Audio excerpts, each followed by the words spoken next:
To Monday Night Rants on the Better Sports Network. What is going on, everybody?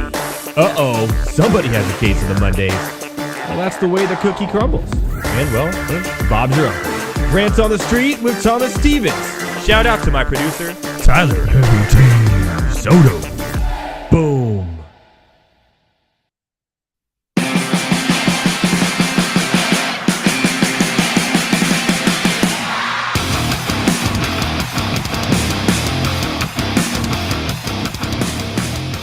What is going on, everybody?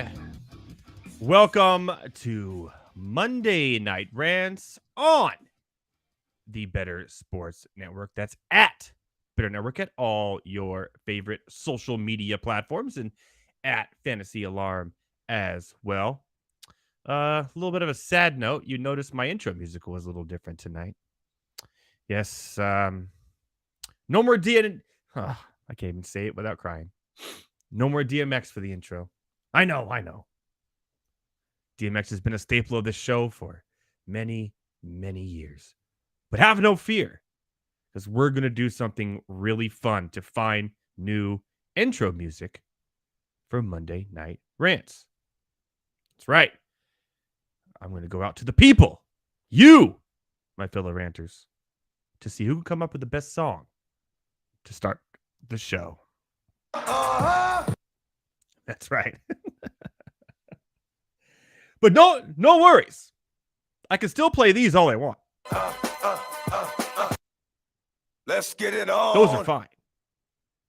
And one day when I'm up in heaven, I'm going to walk up to DMX and I'm going to say, hey, man, you want to play some basketball? And he's going to respond. But I'm always down for the one-on-one. That's terrible. Anyways. Out there in the world, my fellow ranters, maybe Thomas Stevens has some friends that can help me with a new theme song to enter the show. Little 90s hip-hop oriented with some, beats or, something fun. We'll have fun with it as we move forward. Joining me tonight, as always, behind the scenes. Not always. I bring him on a lot for you, my fellow ranters. The number one producer for Monday Night Rants of all time in the history of the world and the universe, Tyler Heavy T. Soto. And let me tell you this. Heavy T, F the haters, he says. Heavy T has a surprise for all of you tonight. I'm telling you, this show is going to be off the rails. Because at the top of the next hour, he is debuting a new game show just for you, called Make the Cut. I call it Heavy T's Make the Cut. He kind of explained it to me. I think I get it. We're going to have on some guests that are going to play along, and you can play along too in the chat. It is going to be a boatload of fun and entertainment, so stick around for that. Joining me for that will be two guys. Well, and Thomas Stevens will stay on for that. He always has the best answers. He's been on the show before. You know him as at Pucking Thoughts, the greatest Zeet name. Zitter. Did I say Zitter? Can I copyright that? Can I buy zitter.com? X. Sorry. Adam Bernard. That's right. Producer on the Better Sports Network. Great all-around guy. And plus, joining me again, along with him to play this immaculate game. See what I did there? Matt Selz of Fantasy Alarm. Loaded show. But just like I've been doing for the last few weeks, we got Rival Fantasy Bingo. That's right, air horn. I got my card in for tonight. It's a doozy. It's simple. It's very simple to do. You go on Rival Fantasy. You sign up. That's right. Join rival.com/alarm. Join rival.com/alarm. You sign up. New user, up to $200 deposit match. And that's not all, my fellow ranters. Your first play free. Hell yeah! And you get to play bingo cards. $1 a card. $1 a card.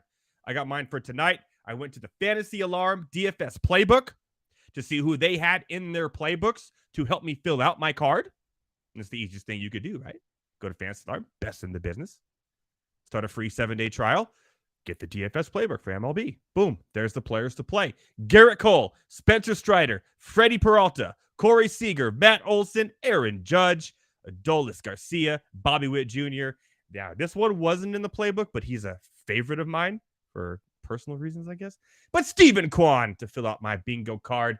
Those games are going on right now, so we'll walk you through it the rest of the night. It's joinrival.com/alarm. Get your $200. Just, you don't want to pay $200? That's fine. Put in $50. You get $50 back. You just want to try it out? Put in 10. Get 10 bingo cards. I'm telling you, it's a lot of fun, and I've had a lot of fun doing it. Had Neil on from Rival last week. Blast. Great people over there doing good things, and I can't wait for this season-long fantasy to be live so we can play here on Monday Night Rants. So we'll check in on that as the night goes on. The NFL Top 100 list is being announced right now. And well, it has been announced for the last few weeks, but the top 10 is being announced right now. And I got to tell you, a 2-hour show for 10 people being announced to the top 10 list, it's worse than the NFL draft as far as excruciating pain. And number 8 will be commercial. It's already half an hour in. But everyone loves rankings, top 100. Already a little bit of controversy, I guess you could say. Josh Allen was number 8 overall. You still got Burrow. You still got Hurts. You still got Mahomes. Is Josh Allen the 4th best quarterback? By the way, this is voted on by the players. And also Josh Jacobs was the number 1 running back in the top 100. Ugh. Unless some running back I've never heard of gets announced to the top 10, which is unlikely. So we'll follow along with that as well. Heavy T, if you see any crazy top 10 picks that we don't, if Mahomes is number 1, I don't need it. We know. But if you see anything crazy, let us know here. We can let everyone know live as they're announcing the top 10 picks in the NFL Top 100. All right. We got a lot of show, like I told you. A lot of guests, lots of fun, lots of laughs, and a dad joke or 2. Or 3. Or 4. Heavy T said Desmond Ridder number 1. Maybe on a bus list. But it is time for the rant lines. All right. I had to stop what I'm doing as I was working on the show over the weekend and today. Yes, we're going to talk about Jake Paul. We're going to talk about some other fights that happened over the weekend, or not boxing or MMA. And we're going to talk about, a few of the things in the NFL that I found funny or interesting, as you will. But the number one thing that's going on right now, which is crazy, it's a little controversial, people. So let's not all get all, woo. I'm not talking about the U.S. women's soccer team. No. The Orioles announcer that got suspended from calling games, he said this, and this is what got him suspended. Heavy T, you got that up and ready? Has been maybe the toughest ballpark to play in, but the Orioles have a chance to do something special today. They've already clinched at least a split in the series, winning 2 of the first 3, and they could pick up a series win behind Tyler Wells today. It's been a minute. The Orioles split a 2-gamer with the Rays in June. They had lost their last 15 series here at Tropicana Field. You have to go back to when our now colleague Brad Brock picked up the win in the series finale, June 25th, 2017, the last time the Orioles won a series here at St. Pete. Already got 3-2 at the Trop this year after winning 3 of 18 the previous 3 years combined. It is a stark difference, Ben, and it is not a bad Rays team. It's not like all of a sudden the Rays became slouches in the American League East. They've led this division every day, but now 2, and the Orioles once again are back alone in first place. Were you waiting for it? Because I was. He got suspended for that. Now, I know I jinked the Rays on this show, and they have been terrible ever since I did. Not good. I'm trying to think what got him suspended. And the only thing that comes to my mind is he said that they were slouches. Slouches. Look it up. It means lazy. Okay. We're all slouches from time to time. I was a slouch on Sunday morning. What is this? It's ridiculous. The dude just talked about how terrible his team has been in Tropicana Field for like 7 years. He's excited his team is finally winning. A little negative comment about the Rays and he gets suspended? He talked more negativity on his own team in that clip about how bad they've been. I can't. It's getting ridiculous. Come on. And by the way, the announcers that you hire to be these teams' announcers, they're fans of the team. They're there with the team every day. They know the players. They like the team that they call for. That's why everyone says they're all biased. Have you heard the Giants announcers? The Giants announcers have said way worse things than what he just said yesterday.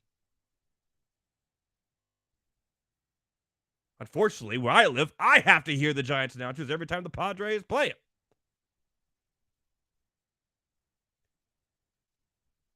Come on now. But it got worse. What are we doing, the Michael K? Look what Michael K had to say after that. True.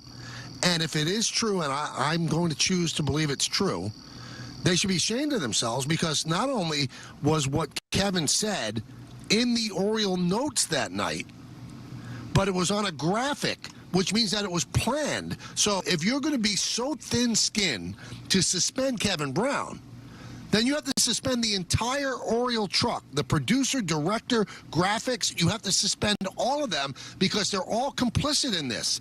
And if John Angelos, the owner of the Orioles, didn't like that, then he's thin-skinned, he's unreasonable, and he should actually get a call from Rob Manfred, the commissioner of baseball, because it's unconscionable that you would actually suspend a really good broadcaster. We get it. It's garbage. He's right. The whole team, it was on the notes. He was reading a teleprompter pretty much and got suspended anyways because get out of here with that. It's not bad. It's okay to have some fun. Negativity in sports is there. Good negativity, positive negativity. He's excited his team is finally beating the Rays, who's dominating them for years. Ugh, it just boggles my mind where we've gone, what we've gone through. A lot of them make sense. A lot of announcers make sense. They say the wrong thing. I get it. This one absolutely fuses me, lights my head on fire, and watch me explode. I'm getting redder as we speak. Heavy T, is there another clip from somebody who agrees with me?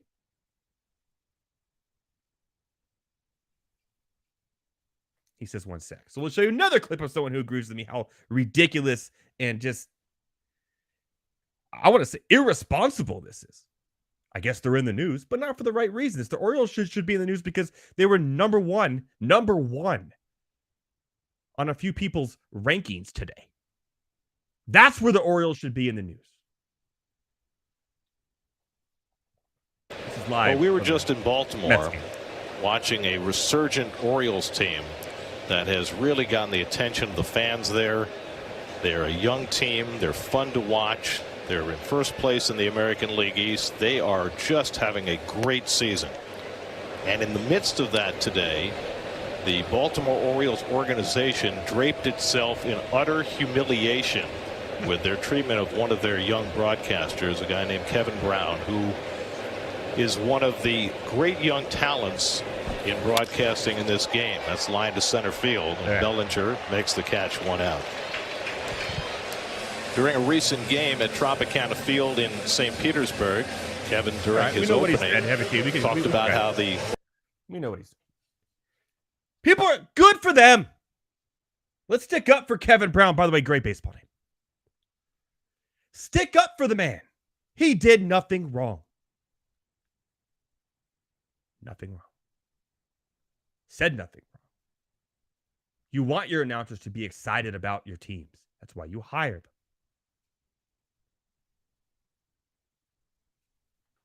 So, Kevin Brown, much love to you. Keep on doing what you're doing, man. Be ecstatic about your team. Own it. We're going to it more? Okay, here's another one. Screw it. Here we go. You know, they're done with the Orioles for the year, the team in first place in the AL East, but they actually played Baltimore pretty well. They were 6-7 against the Orioles this year, so they lost 7 times, but they did beat Baltimore 6 times, which I hope I don't get suspended by the Orioles for saying that.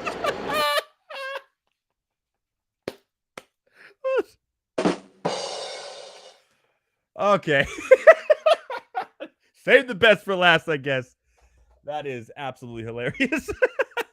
I didn't see Heavy T. I love you, man. That one was not on the show notes. That was hilarious. That's funny. Now every time I say something controversial, I'm going to say, I hope I don't get suspended by the Baltimore Ravens.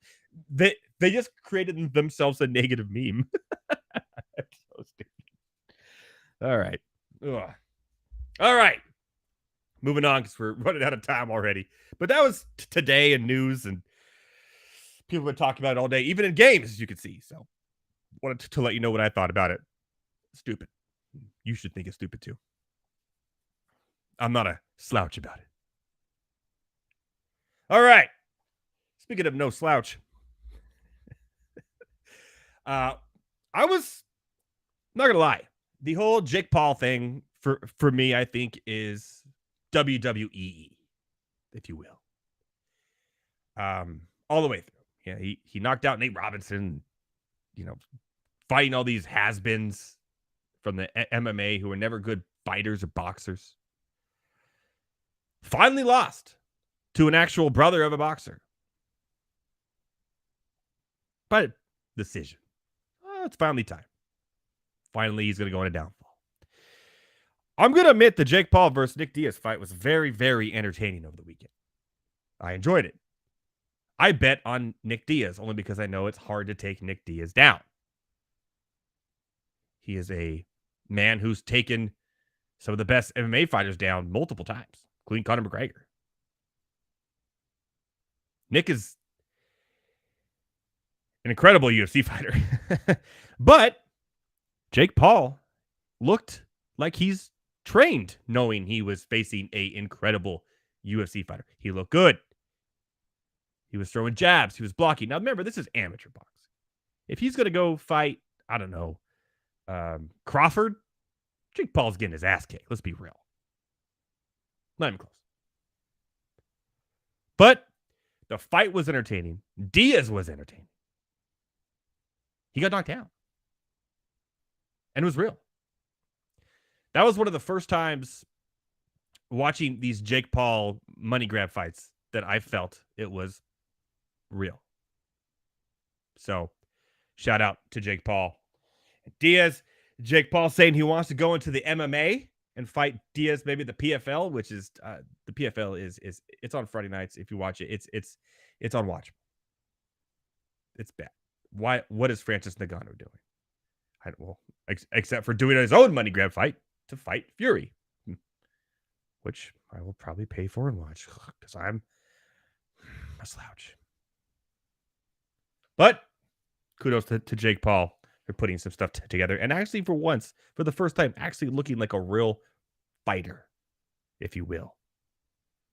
Speaking of fighting, I don't know if you saw this over the weekend. I'm sure you have.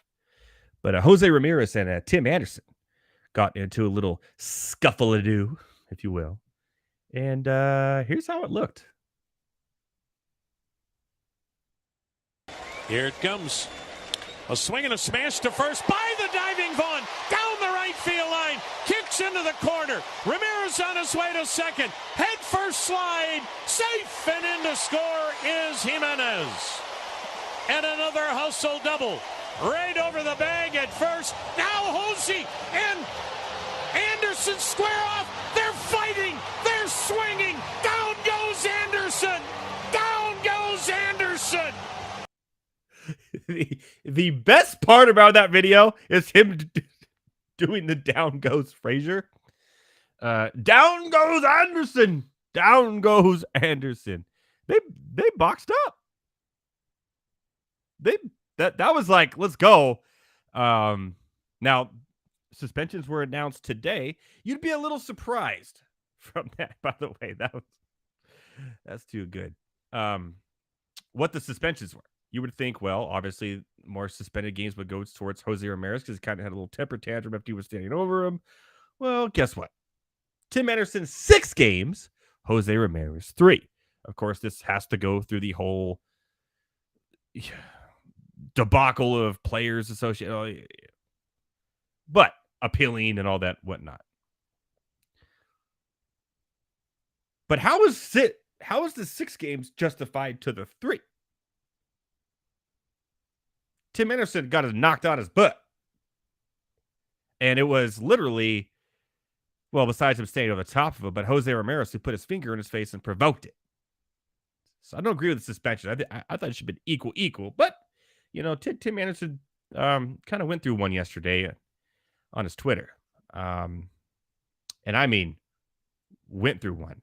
Here are the chain of tweets he posted after this video and everyone talking about him getting knocked down by Jose Ramirez. You want to show those tweets, Heavy T, or?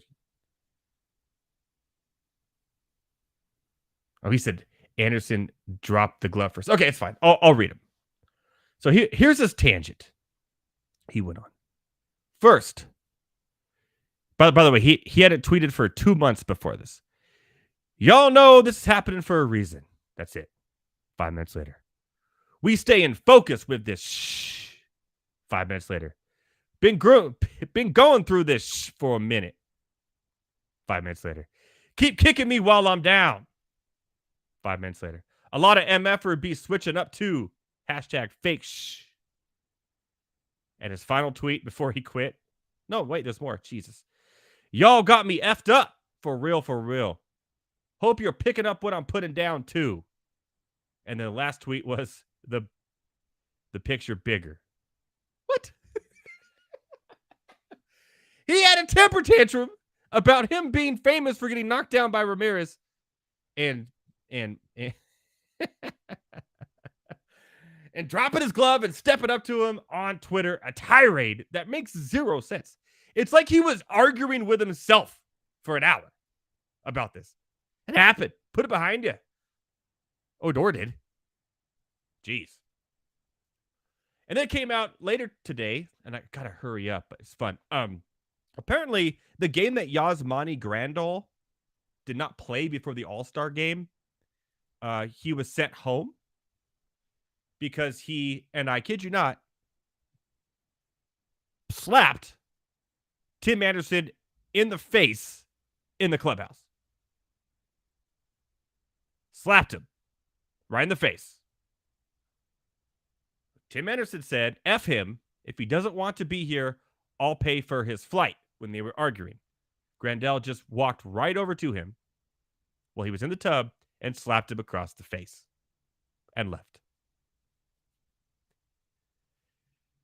Maybe Tim Anderson's a problem.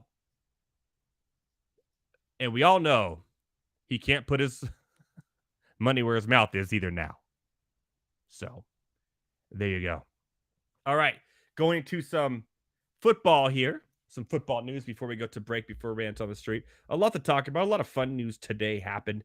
Really until more preseason games start coming out. We really have those dreaded training camp videos that, geez.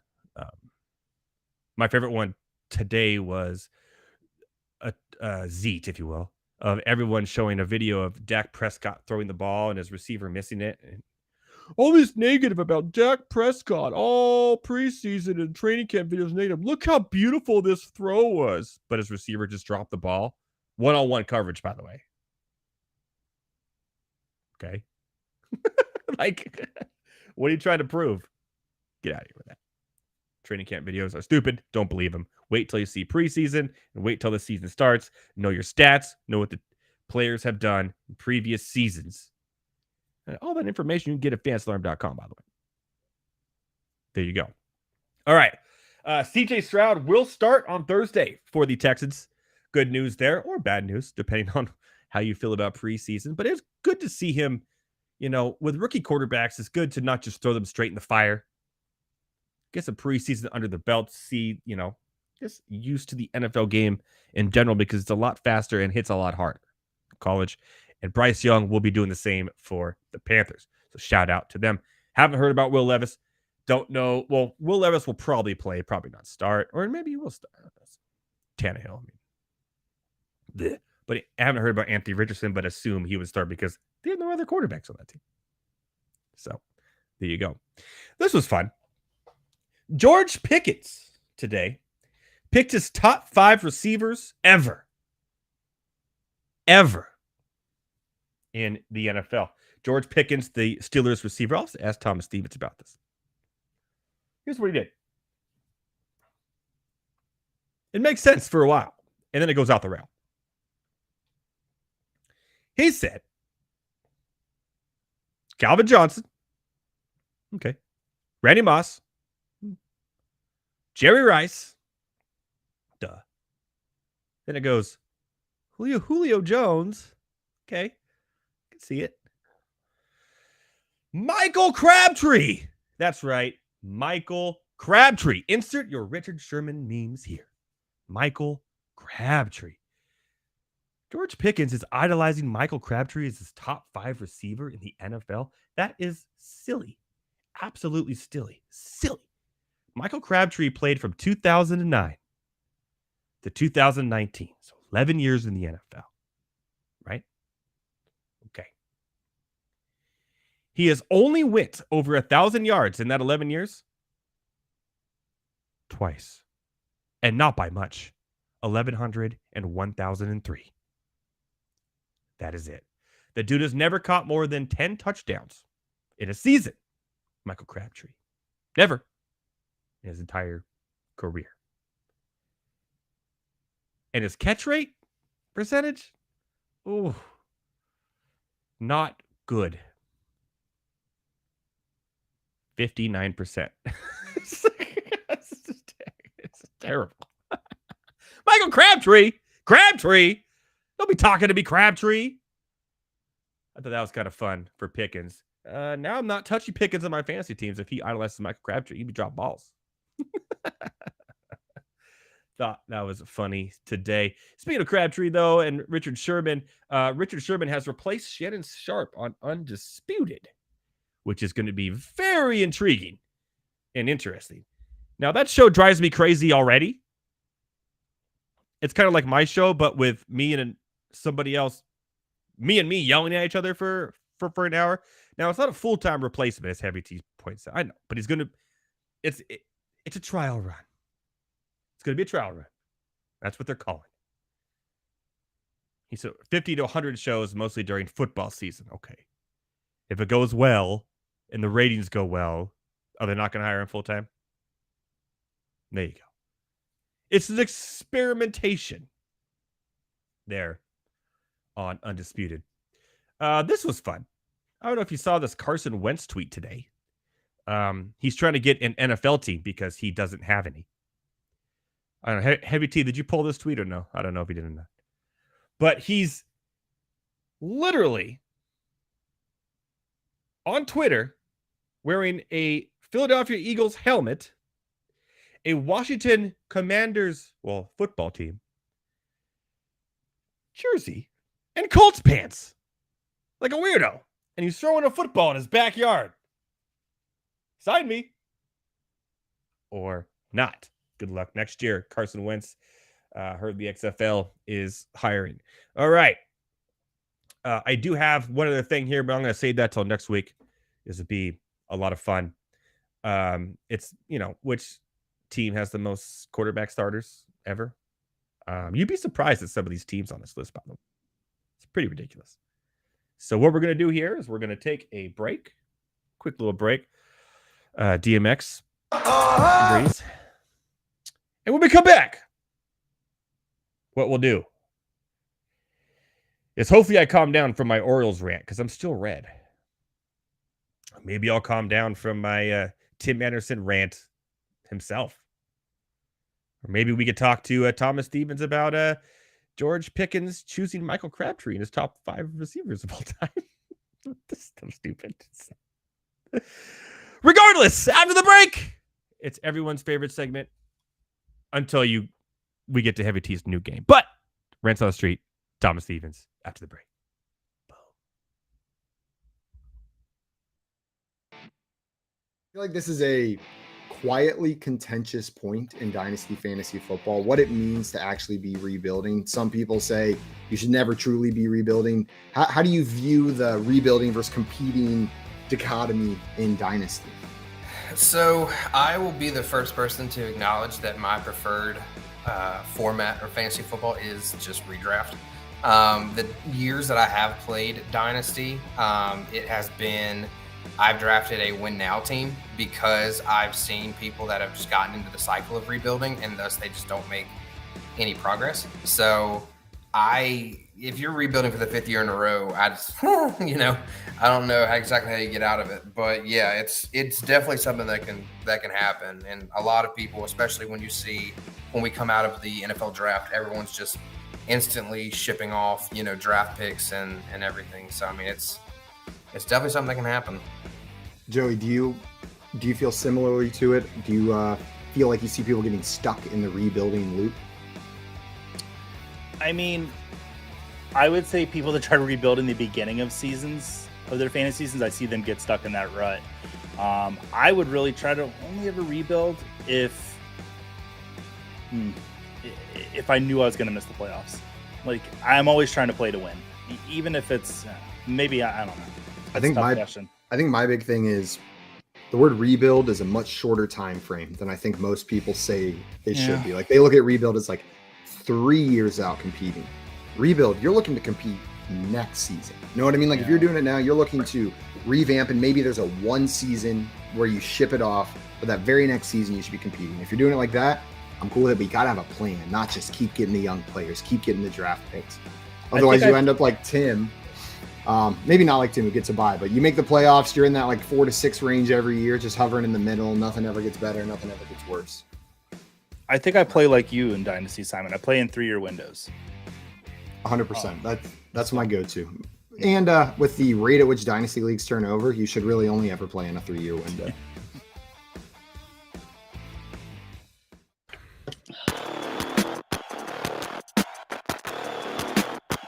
Let's get it on.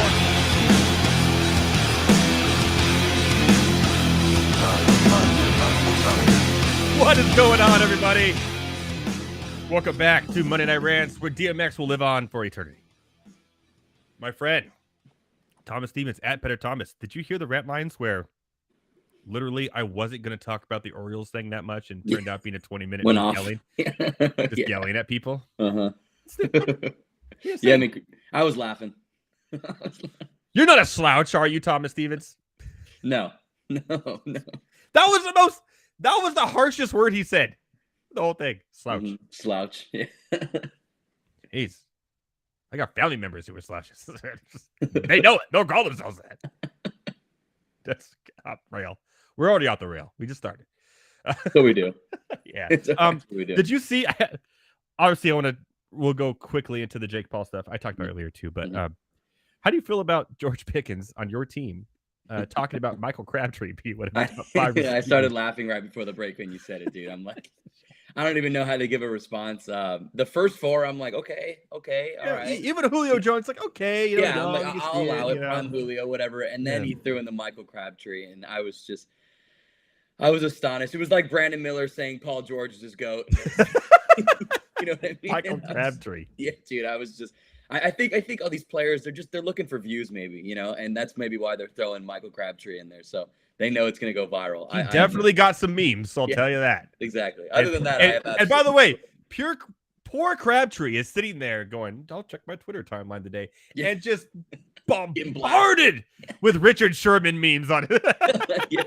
Going, oh, we got to relive that again? Thank you, George Pickens. And Talib, Talib snatching the chain.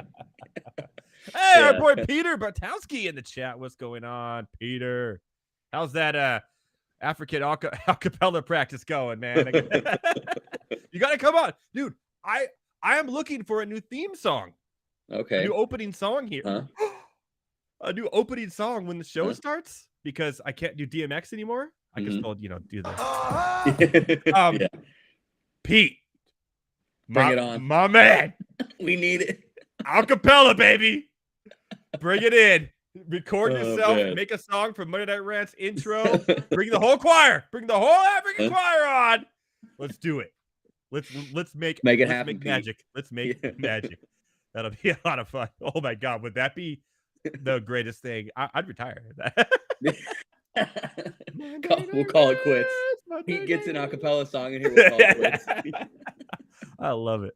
I love it. Oh, he needs to reunite the choir. Yes, I know. Heavy T right now is hoping that it happens. So I am really excited. We could do this, and then we could do a remix. Mm-hmm. Oh man, a lot of pathways we can go with this, Pete. Oh yeah, it's gonna be incredible.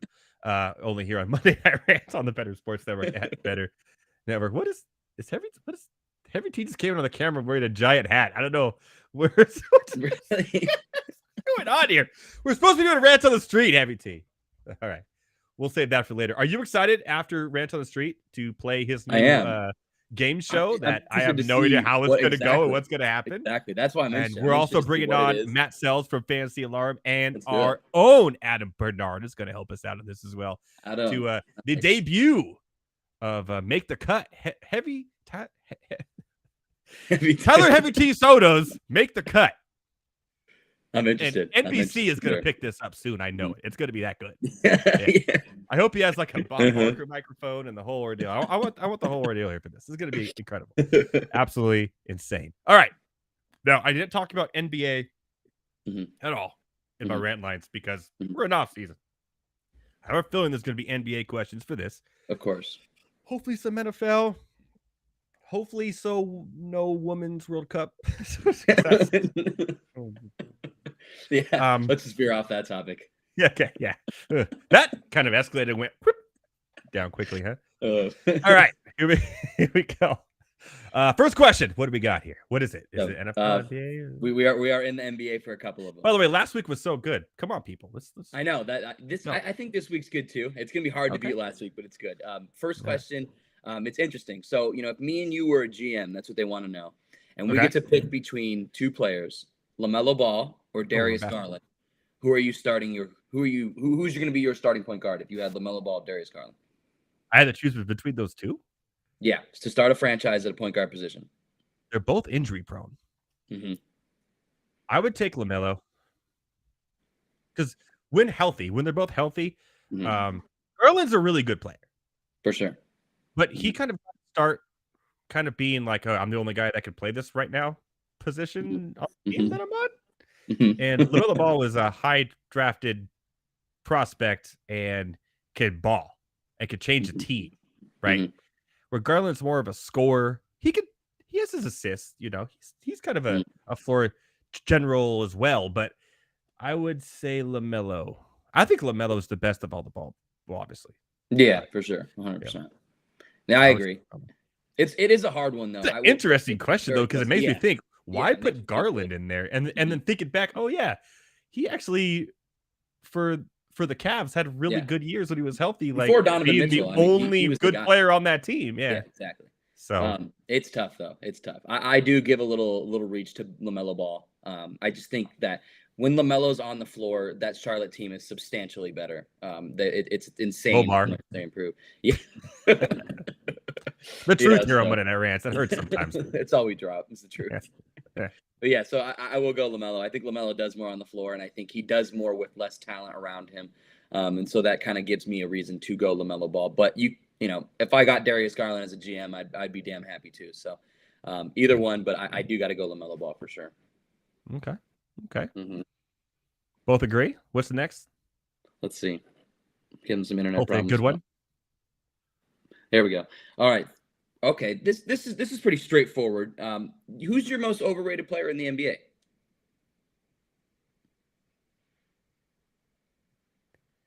Drop it. Kyrie. Okay. I understand he's a good pure shooter. I understand that. But everywhere he goes, he has issues. He has problems. He has injuries. And yeah, he has his games, but I don't feel like the hype for him is as good as what he actually puts on the court. And never has. I just always feel like he just never has those moments where he steps up and does anything. Even when he was on playoff runs, he wasn't even great. Like, yeah, for sure. He wasn't even the best player on the court. Like, I just always felt like he was the most overrated guy ever. And his name and his legacy and everything just... He's totally overrated, man. He really is. For sure, yeah. He's not even that great. He's a superstar because we made him a superstar. But looking at his stats, there's 20 other people that are better than him in the NBA right now and have been. For sure. I think people just jump on his train because of, the style of play and, like the handles and everything like that. And people who are defense. Exactly. And he's not a his team shoes player. Suck. Sorry, Nike. His shoes suck. They're ugly. His shoes do suck. Yeah, I've never really been a Kyrie shoe guy, but that's an interesting answer. I like that. I think that's something not a lot of people would come out and say, and it needs to be said. Monday Night Rants. In facts, exactly. My answer though is pretty simple, and I'm gonna go surface level answer here. I'm gonna go LeBron James. Yeah, we know. Shut the hell up. I it's funny because when you were hesitating, I was like, if he says Anthony Davis right now. He's actually really good when he's on the court healthy. Yeah, for sure. But yeah, I am going to go. His contract is terrible, but I think Wemby is extremely overrated, and I think he hasn't even played yet, though. And that's my reasoning why. That's my reasoning why. I think that let me just go to video game world, right? On 2K right now, this guy is ranked higher than a lot of NBA players who have proven themselves on the NBA floor. That's just for starters. And then on top of that, like I see these a lot of TikTok videos of people, Wembanyama or this player or this player or this player, and they're taking Wemby over them. And I understand it because of the hype and the 7-4 and everything like that. But this guy could be one of the biggest busts we've ever seen in NBA history. You know what I mean? And so that is my surface level answer, honestly, is Greg Oden status. Exactly. Anthony Bennett status. That's what I mean. A name. Real quick, Heavy T, what's your grade on NBA 2K? We know how you feel about Madden. I want to know what his grade is on NBA 2K. All right. Mid. Okay. Yeah, mid. Yeah. He's prepping for his big debut here coming up. So I know we got to stop leave talking him about alone. him. He's focused. I like that, but at the same time, I like to see him play. Yeah, for sure. Before I would put that overrated part on him, and plus, it was such a weak draft year that he was over and above everybody. That he's going to get that right. The NBA, the media had to do something with this draft year because it's bad. For sure. I mean, Pete's a Blazers fan. What?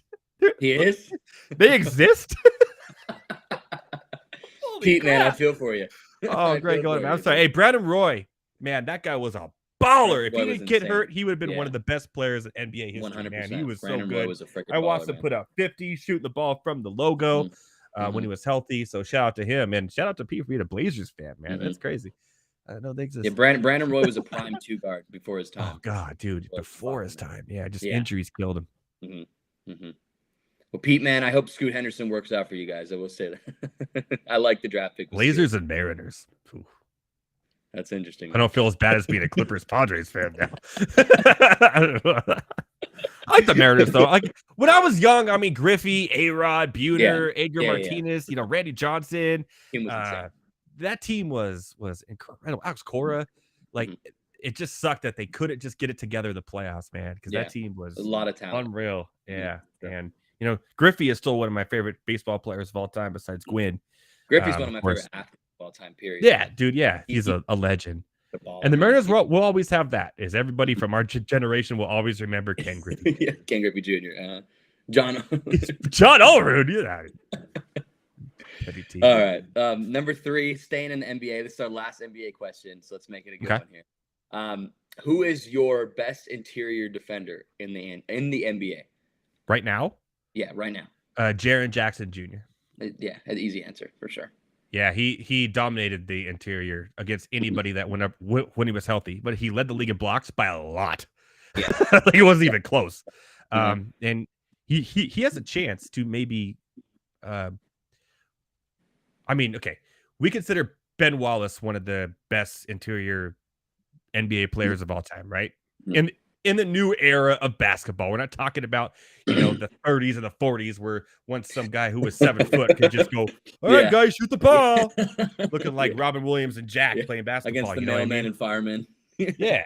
By the way, that Robin Williams and Jack reference, awesome. Check it out later. Give it a Goog later. Trust me, it's funny. Also, great movie. For sure. But he has a chance to not only do what Ben Wallace did, but put up offensive numbers too that Ben Wallace couldn't. And that's why I like him a lot. And I think it's no brainer that he is right now currently the best interior defender. Yeah. I think stats don't lie. You know what I mean? And just watching the games too. Even in the series against the Lakers, like it was just his interior defense. That was all Memphis. You know what I mean? And yeah, it was amazing. It was absolutely perfection. I think he's definitely my number one easy answer. I would like to throw, when healthy, man, Anthony Davis with 50 blocks in the postseason. Anthony Davis is always up there. He's up there. But yeah, no, just off a full season of what Jaren Jackson just did, he's Defensive Player of the Year for a reason. He, in my opinion, 100% is the best interior defense in the NBA for sure. You got Bam. Bam's up there. Bam's up there for sure. Brooke Lopez also is up there too. Oh man, right, which is surprising, dude. Like shout out to the Lopez twins who are from Fresno, where I live, by the way. Hey, Robin, man, I love Robin's little Sideshow Bob. Yes, Sideshow Bob. I'm full of 90s references to today, baby. Let's go. You gotta love Rob always having beef with the mascots too. Everyone here is just watching this, just say, hurry up so we get to Heavy T's game show already. All right, number 4, we'll switch gears completely. We got back-to-back NFL questions, so just to get you prepared. First one, I love this question. I did not ask this question. Somebody else did, I promise you. But I love it. Steelers, isn't it? Exactly, baby. Yes, George Pickett's pick Crabtree is the number 5. No.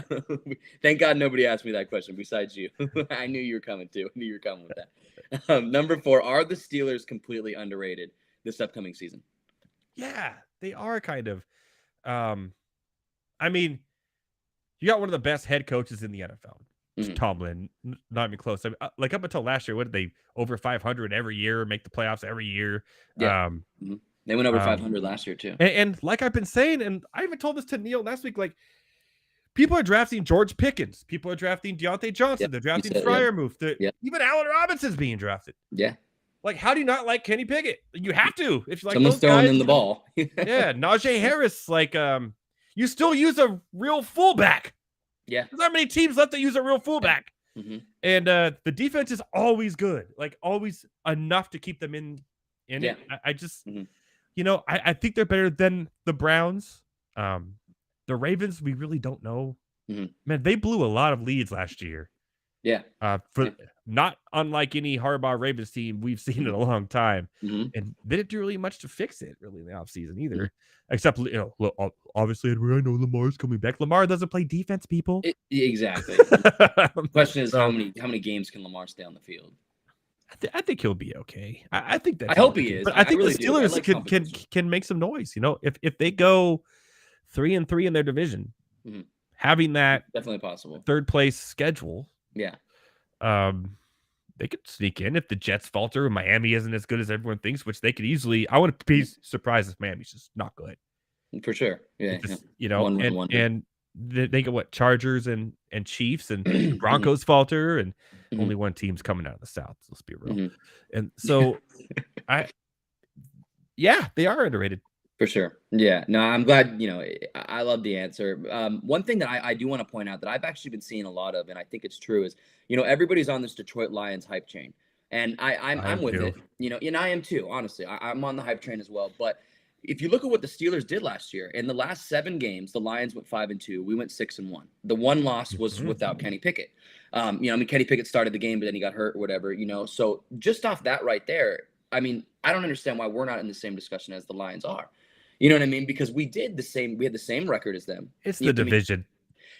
For sure, 100%. But like the first game of the year, like the NFL because of the hype train, gives the Lions opening day against the Chiefs. You know what I mean? And I don't see why the Steelers do not get the same love as the Lions kind of got. And I think it's because we're so young, and I don't think that they expect us to make a huge second-year leap. But looking at the stats and looking at what the last 7 games were, I mean, we were a better team. So it'll be interesting. But underrated, though, I do think we are, for sure. I think the Steelers will turn a lot of heads. I do think Kenny Pickett, if Kenny Pickett didn't have the weapons that he does around him, I wouldn't be hyping him up too much right now. But it is hard to fail in that system with, weapons absolutely all around you. Even Darnell Washington, we haven't seen him play at all. But for a second tight end to Freiermuth, the guy looks insane during training camp. I don't see a lot of ways to fail, in this offense besides Matt frickin' Canada. That's it. But you just took the words out of my mouth. I was just like, I was waiting till you're done so I can say, well, there's Matt Canada. There's Matt Canada. Yeah, that man is on the biggest hot seat I think I've ever seen an offense coordinator. Yeah, but Mike Tomlin's not going to sit there and allow that to happen for very long. So, at least you have the head coach that could be like, okay, dude, hey, go back north. Yeah. I also want to say too, dude, Calvin Austin. I think the Steelers are very jet sweep heavy. They run a lot of jet sweeps, man. And Calvin Austin can be a very dominant force on jet sweep. He is fast, man. We talking a sleeper here, huh? Calvin for Austin. Sure, a sleeper, 100%. A slot receiver too. I know Allen Robinson will play that slot position. We don't say that name here. Right? Yeah, Blank will play that slot position. But I said his name earlier. Calvin Austin can be very solid in this offense for sure. But I don't want to keep going on. Over under of 3 games played by Allen Robinson. I'm taking the under, people. I was about to say I'll hammer the under. I'll put Calvin Austin at slot and hammer the under. Yeah. Okay. All right. Number 5. Who is my team and your team's most valuable non-quarterback on our team? So it's like for the Chargers? Chargers and Steelers, they want to know who our most valuable player is that's not a quarterback. When healthy, Derwin James is the best safety in the league, and it's not even close. Mm-hmm. He can change an entire defense around him. Mm-hmm. He can cover Travis Kelce. He can also cover your fastest wide receiver at the safety position.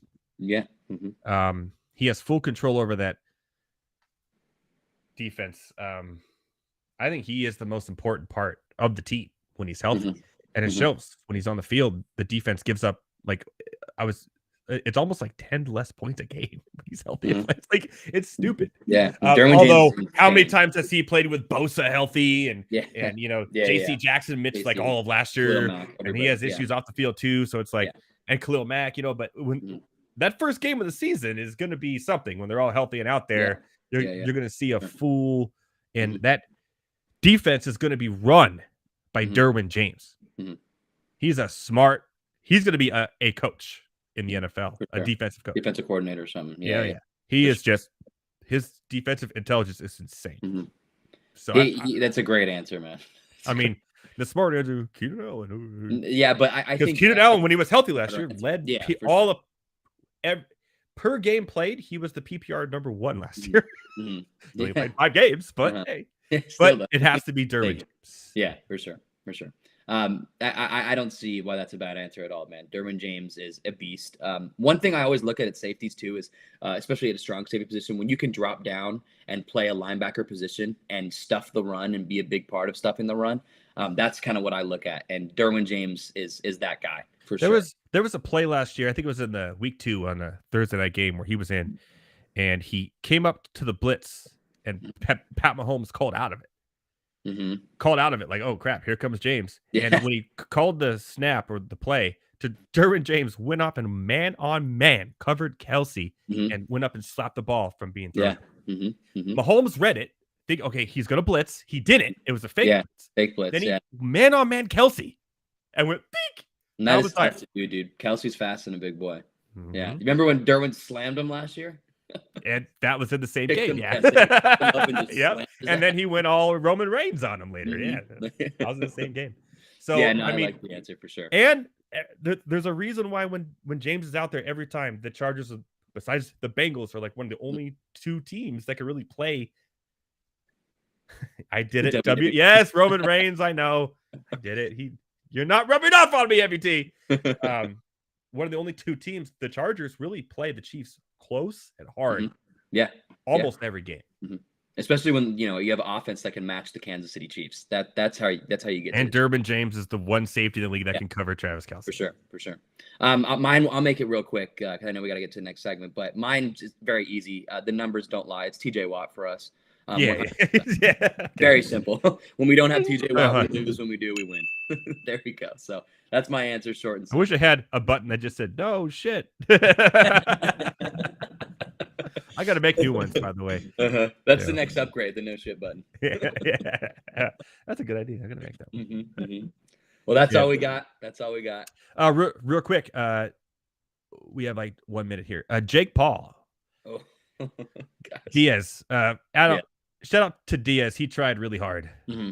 and he did his normal Diaz thing. But Jake Paul, for the first time, looked like an actual real boxer. Yeah, he's been putting in work, and I was kind of impressed. I was telling my friends who were here as we were watching, I was like, I'm tired of this like money grab show. It's all fake. But that was the first one. Well, the last one against Tommy Fury was, that was real too. Mm-hmm. But it just looked legit. Like he actually put in work and tried and was trying. Yeah, and it showed because, dude, Diaz is not an easy man to put down. Not 100%. Ask Conor McGregor. Yeah, sure. You know what I mean? Like it's not. Uh-huh. So I was impressed. I do think if he goes to the MMA world, he will get absolutely annihilated. Demolished. Yeah. But it was good to see that, and it was overall very entertaining. Yeah, for sure. Anything that Nate Diaz. I can't wait for Adesanya O'Malley. Mm-hmm. Yeah, dude. Oh man, that's gonna be interesting, dude. Oh, O'Malley just ranked up to his title fight quicker than I've seen in a while.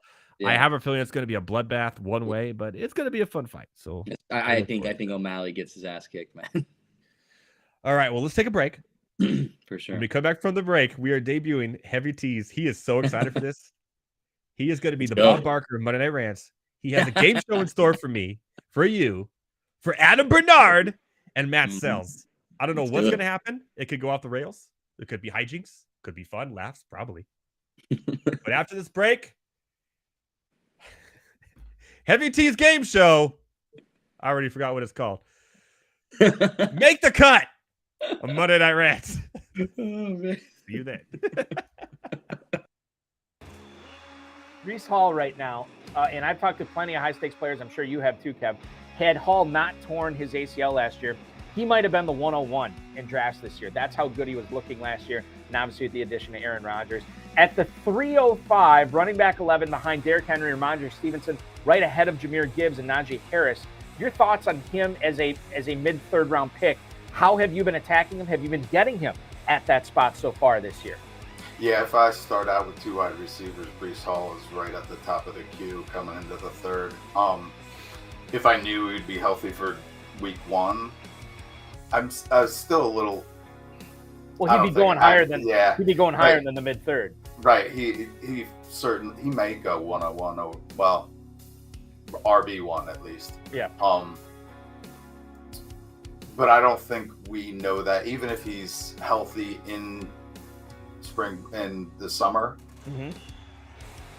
I still like if I'm running a team, if I'm the coach, I'm bringing him back slow. Like he's on a pitch count. Like I want him for the end of the season because I got Aaron Rodgers for the playoffs, right? Like even if he's fully healthy, I would work him in slow. But that is actually what you want. Like he's still going to get the high value touches. So yeah, if we know he's healthy, he's a first rounder. So like if he's sitting there in the third, especially when I get two wide receivers to start, I'll take Hall all day. Yeah, it almost makes you think that the uncertainty with Breece Hall has made him unfairly fall too far, right? Like because we're talking about the team here in June. They're still hoping that he's ready for week one. This is not, oh, we'll see what happens. Oh, we're taking it day by day. Oh, we're liking how he's coming along. No, they still think by week one. And the fact that we have that timeline, I think, maybe bumps him up, especially as the drafting season gets deeper and deeper here in July and August. Maybe we start seeing him go up the boards as well.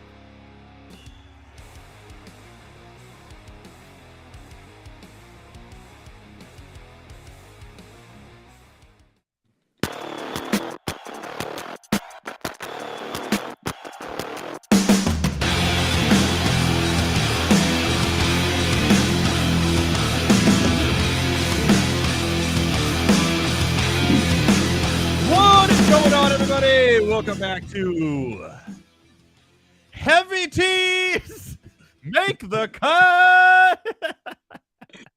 What am I, Bruce Buffer? What was that? And now there's Matt Selz. We're all here. Adam, Matt, what is going on? My friends? Fellas? I'm good. Are you guys excited to try Heavy Tees' new game show right now that I have no idea what's going to happen or how it's done? Yeah, I just hope it goes better than the what was it, the minor league mascots last minor time. league mascots. Whoa. I forgot about that. I missed the minor league mascots? Yeah, you would have gotten 100%. I don't. You would have been a ringer. You couldn't do it. Yeah, you would have taken it by storm. I did know the Montgomery Biscuits, and I was really excited about that. So, where's the big hat? It's supposed to be wearing the big hat, the host hat. Okay. Hold on. Okay, we will get there. We're slowly crossing the bridge. We will get there. Okay. So this game show is going to be called Make the Cut. It's debut tonight. Everybody, woo, yay! So this is how it's going to work. I am going to give you a specific category. For example, let's say Super Bowl champions. Okay. And the way this is going to work is that we'll start with Edward, then we'll go Thomas, Adam, and then Matt for the first round. You are going to give me every single Super Bowl champion one at a time. So Edward would be the first one. Thomas, you'd go after. In reverse chronological order. Okay. So for example, Edward would say, oh, the Chiefs won. Then Thomas would say, oh, well, the one before that was the Rams, and then so on and so forth. Okay. If you get one wrong, you are eliminated from this round. I will take you off and you will rejoin once the round is over. There's going to be 3 rounds. Okay. If you're the first eliminated, it is 2 points. If you're second, it's 4. If you're third, it's 6. If you're the last one standing and you give me the correct answer, it is 10 points. If you're the last one standing and the answer is incorrect, it is 6 points. I have a question. Yes. Why does the first one eliminated get any points at all? Look, man, we got to make it fair for the people, okay? Everybody gets points nowadays. It's all about participation, man. No, I'm screwed. All right. This ought to be fun. All right. Well, are there like Jeopardy categories where I get to choose which one first? Or? No, I will give you the category in a second. There are going to be 3 different categories. Like I said, 1 per each round. So let me just pull it up real quick. Okay. Is anyone else scared? I am depending on the category. Yeah. Exactly. MLB prospects. That Selz go. Number one prospect. Clearly not going to be Super Bowl winners since he just gave us half the answer. MLB Cup winners. Adam has that one on lockdown. I'm screwed. So what we're going to do is, first off, I'm going to take this hat and give you my game show hat. Give me 1 second, please. Okay, here it is. That is a nice Angels hat for what it's worth. That is a nice Angels actually, yes. Shout out to Lids and the Rust Belt 2.0. Great hat. Too bad they're not playing. Just showed a sponsor. Yeah. All right, here we go. Here's my game show hat, my giant Astros cowboy hat. This thing rules. I'm shocked it doesn't have an Oklahoma State logo on it. You know what, dude? Not even joking. I got this at Minute Maid Park. Best $20 I've ever spent in my life. It's amazing. So $20? Yeah, it was only $20. That was the best part. I was like 4 beers in, so I'm like, hell yeah, dude. Here, 4 beers and 8 hot dogs. Yeah, exactly. Okay, so your first category is going to be, I need you guys to give me every single Super Bowl loser in reverse chronological order. Okay. So starting from the most recent one, which is Super Bowl 57. I go first? Super Bowl loser, yes. And if they all get it, it comes back to me? Yeah, so if you get the first one, then Thomas gets it, and then it'll come back, yeah. Eagles. Okay. Bengals. All right, Adam. Chiefs. Correct. Matt. Who the heck did the Chiefs beat in their first one? That's an excellent question. I know this one. So do I. Why am I blanking on this one? It wasn't the Rams, was it? That is incorrect. So we're down to Damn, that's brutal. You just cut him out like that. Yep, just cut him out. Not even like a second to respond. We're talking prospects later. I feel bad. That's brutal. Just the answer done. is 49ers. Correct. Also, Matt gets 2 points, but correct. Yeah. Next one's the Rams. Correct. Mm-hmm. The one before that, I might be jumping one here, but the Falcons. Mm. That is incorrect. The answer is the Patriots. Correct. Falcons, right? Falcons. We don't talk about that, but correct. Shoot! I'm screwed. Oh my God, who did they beat? Patriots again. We are after the Falcons. That is incorrect. Oh, dude, I'm not gonna lie. I thought that was correct. That is incorrect.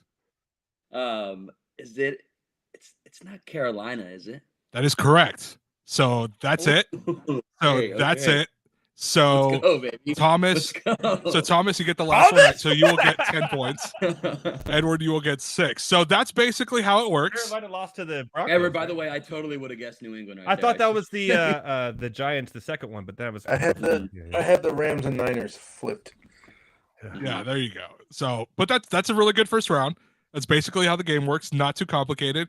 Kind of tense when it's your turn and you realize like, oh shit, I don't know the answer. I was more nervous about getting the right one and then knowing that if they all get it right, I am done. Yeah, so you gotta think about it. Okay. So after the end of the first round, we have Thomas with 10, Edward with 6, Adam with 4, and Matt with 2. So for your second round, in reverse chronological order, I need you to give me every single NFL MVP. Ooh. In reverse chronological order. Do I go first again? So I'll tell you what, we'll switch it up. We'll let Thomas go first, and Edward will go second because you got second, Adam third because you were third, and Matt fourth because you were last. So. I like that. Now I gotta remember the fourth one. Great. All right, Thomas. Wait, who goes first? Oh, the winner. Thomas does.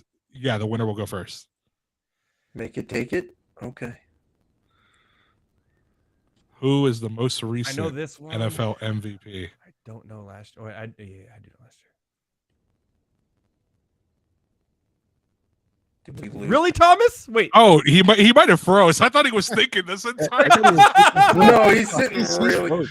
Oh man, he totally froze. I'm just like, damn, this dude this dude is deep in thought and concentration. Screenshot this. Hold on. That's actually hilarious. That's so funny. Okay, well we'll get him back. Once we get him back, we'll do it. I'm just like, damn, dude, is it really that hard to remember the last one? No. Oh, that's so good. I'll tell you what. We'll do this one as an unofficial round without him because we'll still have plenty of time to add a fourth topic. So in that case, Edward, why don't you start off? This is the most recent Patrick Mahomes. MVP. Patrick Mahomes is correct. Adam. I hope he does it again this year. Aaron Rodgers. Correct. Matt. I'm gonna go with Patty Mahomes again. That is incorrect. Edward. Aaron Rodgers. It is Aaron Rodgers again. Adam. So what year are we on now? We are in 2019. Ooh. Oh, I hope you get this. I don't know. Because if you get this one, I'll know the other answer because I'm mixed on these two.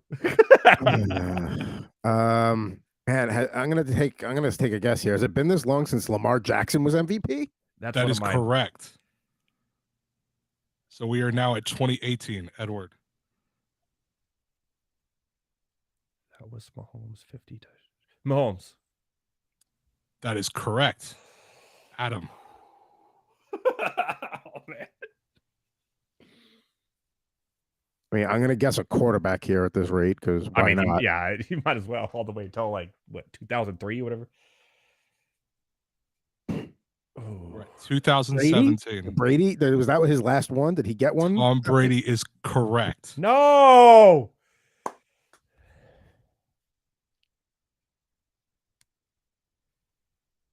Cam Newton's year. We went back to Super Bowls. The Panthers lost. Cam Newton.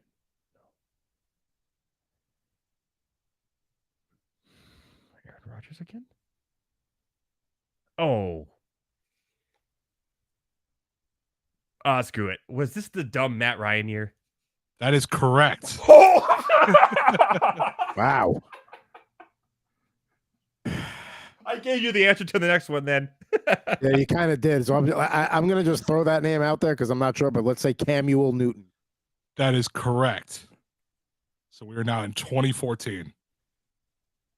I'm done.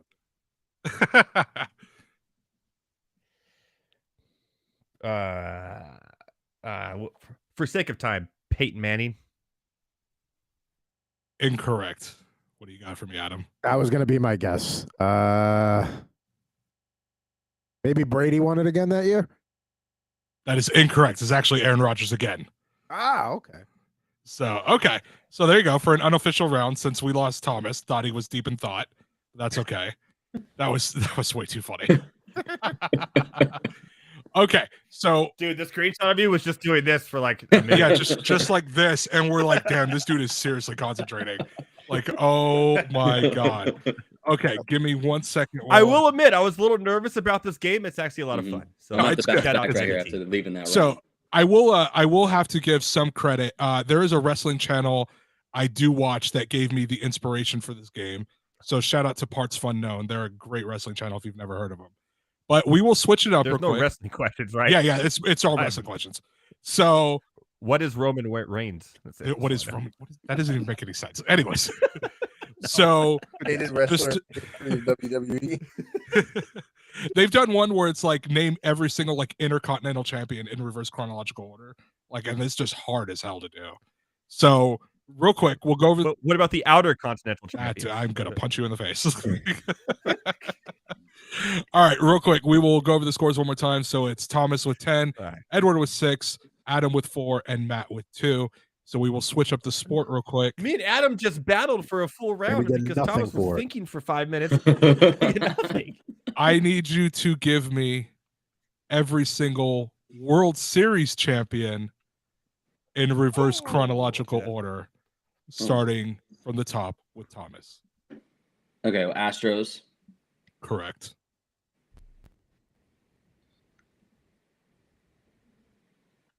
My next. Yes. Holy crap. Oh my god. Oh.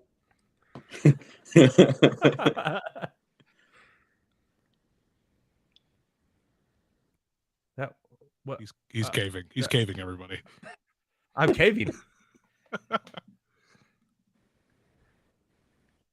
No way. No way I did not know this. I'm going to give you about 10 seconds and I need an answer. Do we have Jeopardy music? I cannot believe I did not know this. It wasn't the Astros again, obviously.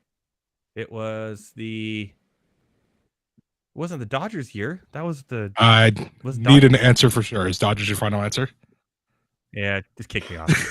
Swipe. That is incorrect. Adam. I believe that was the Braves that year. It was the Braves, correct, as Edward just shouts in his black void. Exactly. There was something on the monitor right there. Matt, you're next. 2020 was the Dodgers. That was the Dodgers, correct. Thomas. Nationals.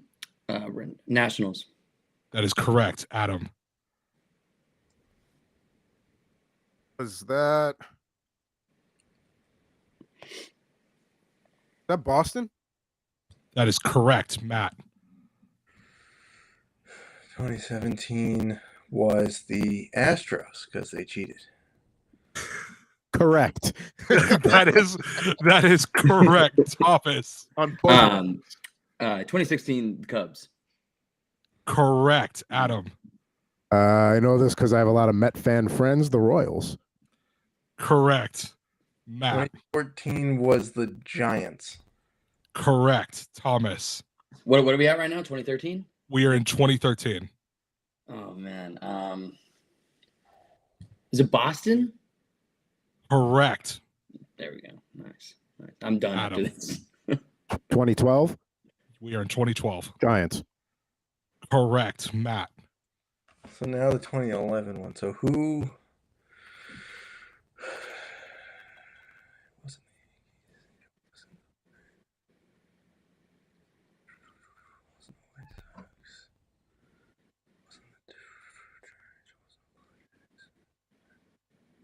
Cardinals? Correct. Thomas. We are in 2010. Giants. Correct. Adam. I'm going to use a visual aid for this one. I'm going to put that right there. Oh my God, get that out of my face. Correct. Matt. We're in 2008. 2008. Phillies? Correct. Thomas. Red Sox. Correct. Yeah, I know. Adam. Oh, this was a really boring World Series. This was the Cardinals over the Tigers. Correct. Matt. 2005. White Sox. Correct. Thomas. I'm done. I'm done. Just take my screen off. Got it. Give me one guess. Give me one guess. You never know. I'll go to the Yankees. I know it's wrong, though. That is incorrect. So, Adam, 2004. Right division, wrong side of the rivalry, Red Sox. Yep. That is correct. Matt. 03. Would be the Marlins. That is correct. Adam. I know you're going to love this answer. Not really. The Angels. Correct, unfortunately. Matt, 2001. 2001 was the Yankees. That is incorrect. That was a heartbreaker. That was the Diamondbacks. That is correct. The Arizona Diamondbacks.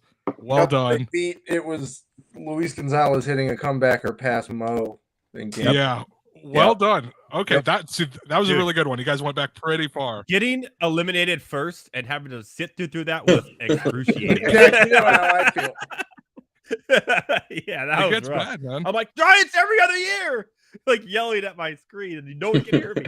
Oh man, it's my show. The Giants are easy because it's even. It's 10, 12, 14. Right. Yeah. Yes, it is. Okay, cool. Let me reorder real quick. And okay, we will have Thomas go first. Adam second. You are both tied with 14. All right. Edward and Matt, you both have 8. So we're going to go into the final round. Now, keep in mind, NASCAR champions. Please no. Let's go. Please no. If we go back like 10 years, I got a chance. If we do it like 10 years back. Now, keep in mind. That one's easy, man. It's just like Jimmy Johnson. Yeah. Edward and Matt, if you finish as the last man standing and you give me the correct answer, it is 10 points and you will win. Yeah, it is worth 10 points and you will win. No, that's just how the standings work. I mean, that's how the point system works. No. All right. No. Okay. So with that in mind, I need you to give me every single passing champion in the NFL in reverse chronological order. So no... QB who threw for the most yards in reverse chronological order. Oh man. I know who last year's is only from a quiz answer on the pub trivia on Better Cast with the Front Yard Fantasy guys. But other than that, I don't know. All right, Thomas, what you got? I'm lost. I'm gonna go with Mahomes, and I'm pretty sure I'm out. That's correct. Oh, okay. All right. Adam, 2021. That was Brady's last hurrah, wasn't it? That is correct. Matt, 2020. Oh, I'm screwed. Oh, Jesus.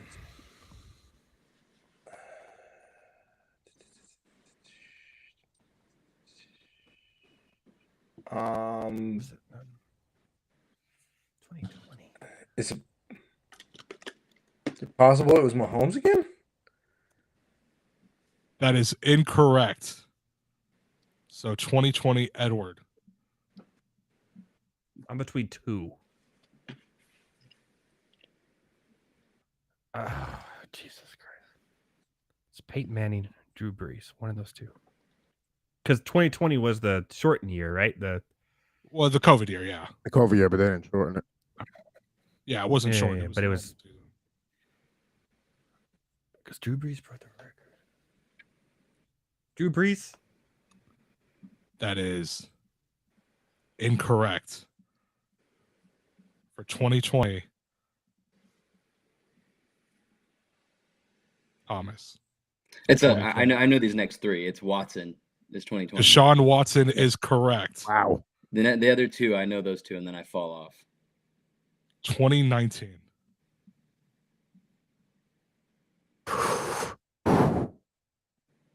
I really have no idea.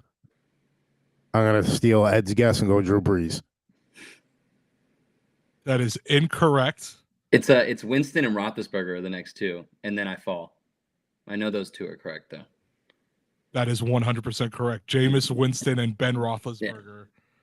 In that it's order. okay, Adam. Drew Brees let us down, but he hasn't let down anybody else in his life. No, nobody else. Ripped my heart out a bunch of times, but that's okay. We don't talk about that. Well, you're a Falcon. Exactly my points.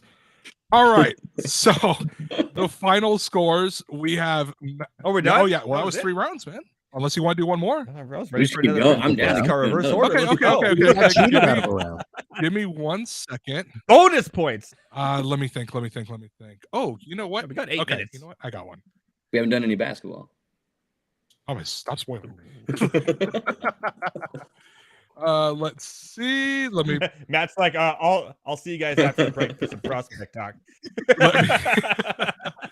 Let me pull up the list real quick. Just want to make sure I have everything good to go. And with that in mind, we're going to let me just make sure I have the points real quick. So Thomas, you have 24. Adam, you have 20. Matt, you have 10.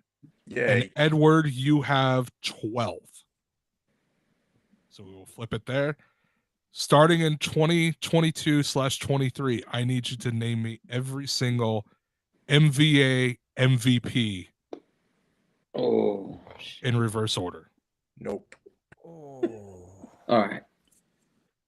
Champions I can do. MVP. First few should be real easy. Yeah. Yeah. Then I'm gonna get it going. Go ahead. Anytime. Embiid is correct. Nikola Jokic.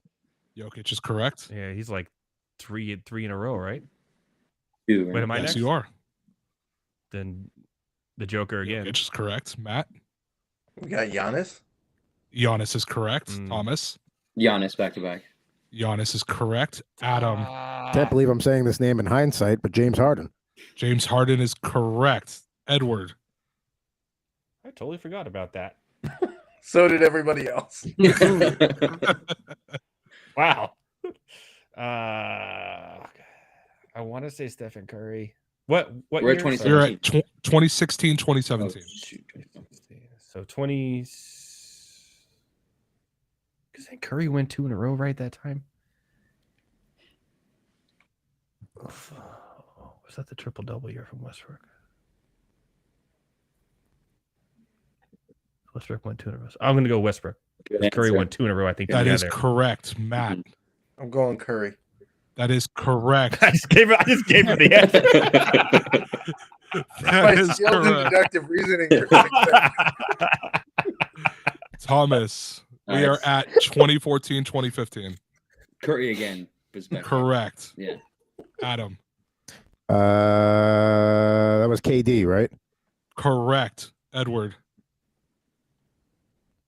Shit. That was mine. I love you, Thomas. LeBron James. Correct. Matt. He just giving out answers left and right here. Oh God, it's gonna be like LeBron James for the next 5, isn't it? Yeah, it's LeBron. Correct. Stop opening your face. That was the best year of Derrick Rose's career. So Derrick Rose. Correct. Oh yeah, Derrick I actually thought one of you guys might slip up on that. Correct. Adam. And just say LeBron James. Yeah. My basketball knowledge is getting spotty at this point, so I'm going to play it safe and go LeBron. Correct. Edward. We're at 2008, 2009. I know. Did LeBron win another one, or was that? Didn't Kobe?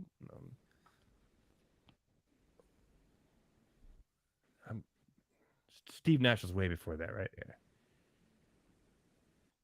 I'm just gonna play it safe and say LeBron again. That is, Am I right? That is correct, Matt. Play it safe, buddy. You're probably right.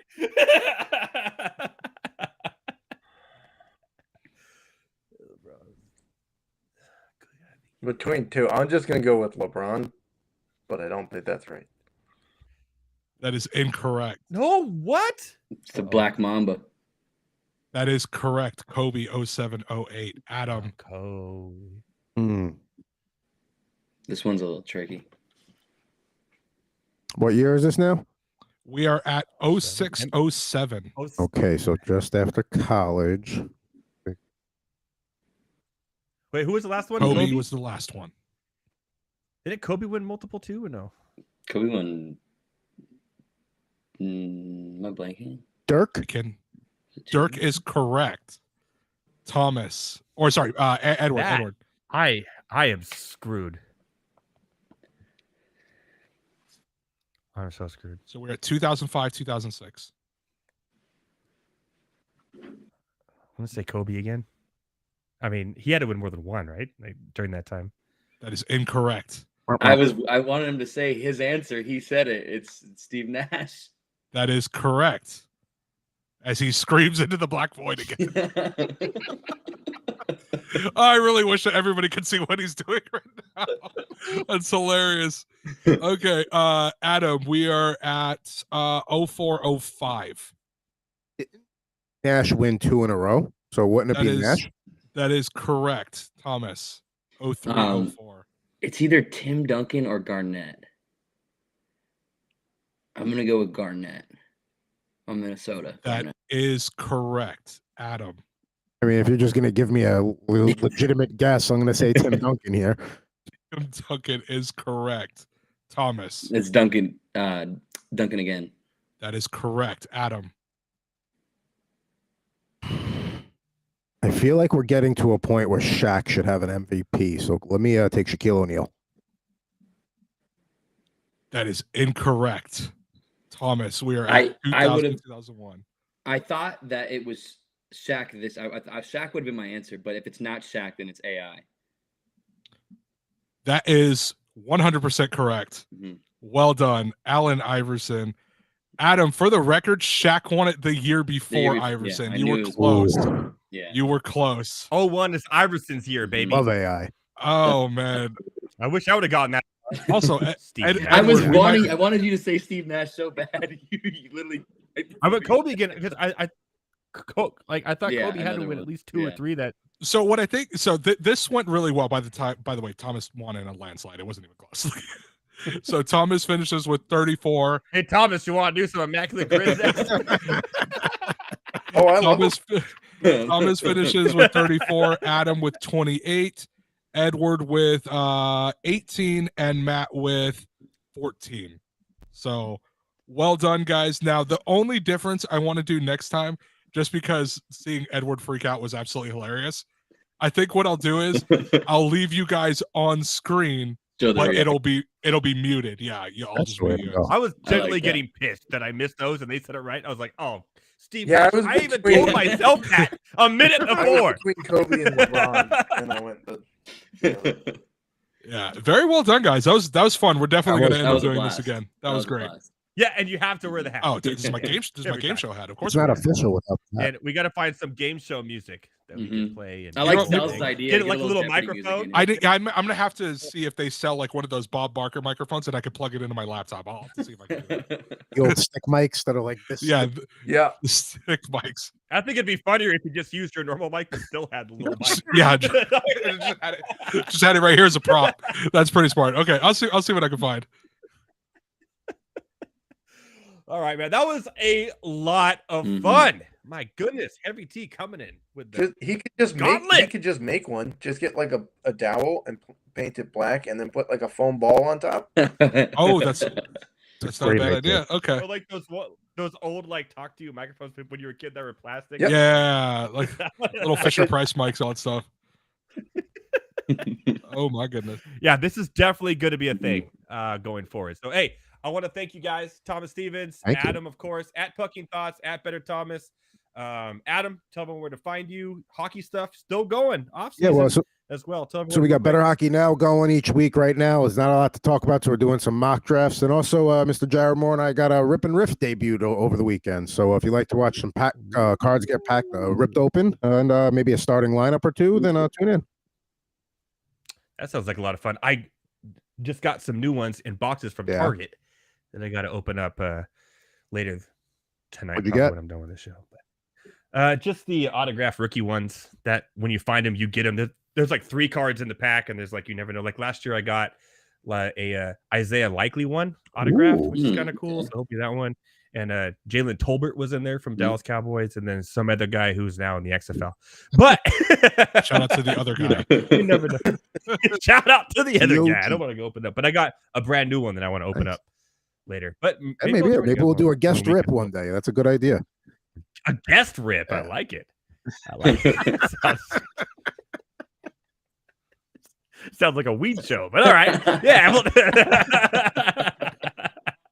Off the rails here on my Rants. Well, thank you, Adam, so much, man. You're a blessing. Love you here on the network. Everything you do for Fantasy Alarm and BSN is great.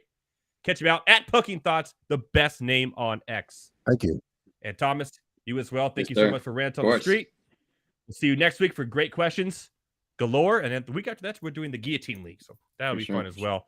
And we got to bring this game show back. It's a blast. This will come back. Great idea. Yeah. Despite my bad performance, it was fun. We got to give you some. I was pretty bad. Yeah, I was in my own. Oh yeah, do a NASCAR one there. Give him one round. round. Gotten the D-backs right in 01, I would have gone for like another 15 years. That's wild. That's so wild. So what? Another. He's like you and Madden covers. Right, fair. So another idea that I thought of is maybe I'll give you guys like what sport it's going to be on, but it's going to be up to you for you guys to try and figure out like what could that would help because I had no idea what to expect. I was like, oh, and like when you said losers, I was like, losers, and then the NFL passing leaders is like just that one was dart throw. Because I was like, I was in like and we did MVPs, so I had MVPs in my head talking about passing leaders at the same time, and they're all quarterbacks. I mean, to be fair, yeah, they so go hand in hand with each other. So I'm like, yeah, he was the MVP, but he wasn't the passing leader. It just got really bizarre and out there. Bye, Thomas. I think that's just the second week in a row he's done that, where he's just automatically cut off. Like swipe. Oh man, that's hilarious. Yeah, World Series winners. 2000 was the Yankees. 99 was the Yankees. 90. This is a new break right here. 97 was the Marlins. 96 was the Yankees. 95 was the Braves. 94 was the. There was no World Series in 94. You got it. 93, I believe, was the Blue Jays. Correct. 92, I think, was the Twins.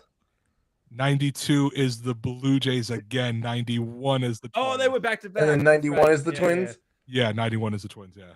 Yeah. So I've got, and then 90. Oh, I know that wasn't that. No, it's not the Dodgers. Dodgers are 88. 89 was the A's. So what's 90?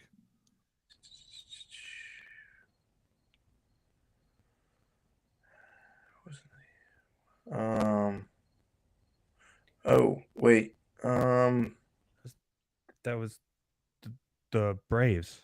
90 was not the Braves. 90 wasn't the Braves only won one World Series in the 90s. It was 95. Oh, that's right. Who was 90? The hell was 90? I actually do know the answer to this, but I'm just waiting to see.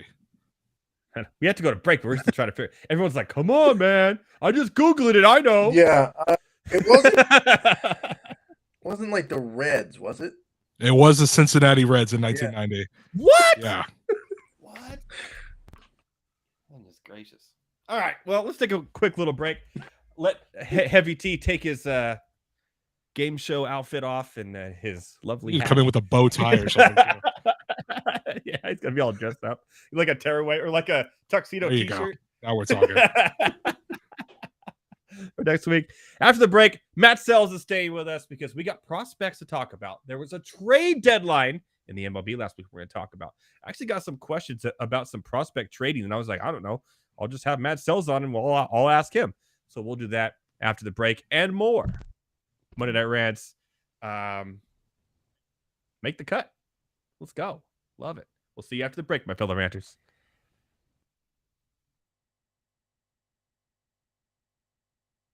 What can we expect from you out there on the track tonight? Listen, I have a wife, 2 kids. I have, full-time jobs. I'm never nervous. I don't even know what that word means. Can you explain what nervous means? No. I'm ready to have fun. I've never done anything like this before. I got asked to be a part of this. This is fascinating. Like, it's so cool to just look around and see what goes on here. So I'm just excited to get out on the horse. And you want trash talk? Is that what you're asking me for? No trash talk. I hope everyone does well. All right. Everyone's going to do well, but it has to be a winner. So give me your trifecta. Who's going to come in first, second, and third? Heat. I will go Maria 1, me 2, Willie 3, Moose goes 4th. Well, it's very simple. I won this event last year. I won my heat, and so the defending champ has to be the favorite. Now, that makes me a little nervous just because I feel like it's hard to repeat. There's a little pressure when you're the favorite, but that being said, I'm still optimistic. So your heat, it's you, yes. Moose and Keith from Better Sports Network, and Willie Colon. I think Keith might be my stiffest competition, and I asked for this because I actually recruited Keith, if you didn't know. So Keith, if you win, you're welcome. Malusis is very good. I mean, he knows what he's doing, but I'm going to go with Maria. Keith is waving to the crowd. He must pay attention because they're off. It's Mark Malusis going for the lead. Maria Marino on the outside, and now Keith Irizarry on the outside with speed, and they're 3 wide into the first turn. Woo! Mark Malusis is locked in for his life. 138 and 2. They're into the stretch. Sportscasters Derby 2. And still in front, Keith Irizarry. And now Mark Malusis is trying to squeeze on through. Come on! Back! Come on! Let's go! Come on, dig it! Dig it!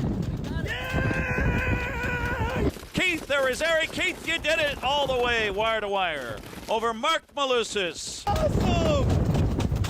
That was so cool! The champ is here! Keith, what was it like being out there? Adrenaline rush, you were doing the Instagram Live, so there was no panic. You looked cool, calm, collected the whole time, and you won it. I felt really comfortable. I did. Like, I know you were joking with me before. Are you nervous? Are you whatever? What are you? David, the driver, was awesome. He's like, we're going to win this. I said, all right, let's win this. And he said, let's go. Yeah, I just felt really comfortable. I did. It was fun. We're in the lead. I got Maria Marino on the right side of me, and I'm like, oh my gosh, she's going to beat us, right? And then out of nowhere, you see Moose coming up this way, and we feel him breathing down our neck. And I'm like, Moose on the loose. Watch out. Moose was definitely on the loose, and we just got Moose by a neck, a nose, whatever you want to call it.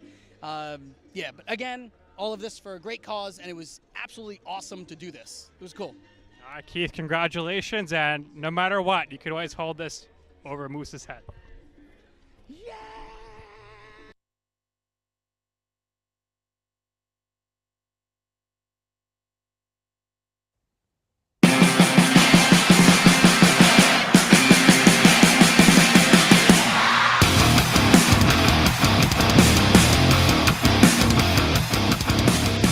What is going on, everybody? Welcome back to Monday Night Rants on the Better Sports Network. That's at Better Network and all your favorite social media platforms, and X, and at Fancy Alarm, at all your favorite social media platforms, and X as well. Just checking my bingo card on Rival Fantasy real quick, and I am 1 square away from hitting the corner on my bingo card.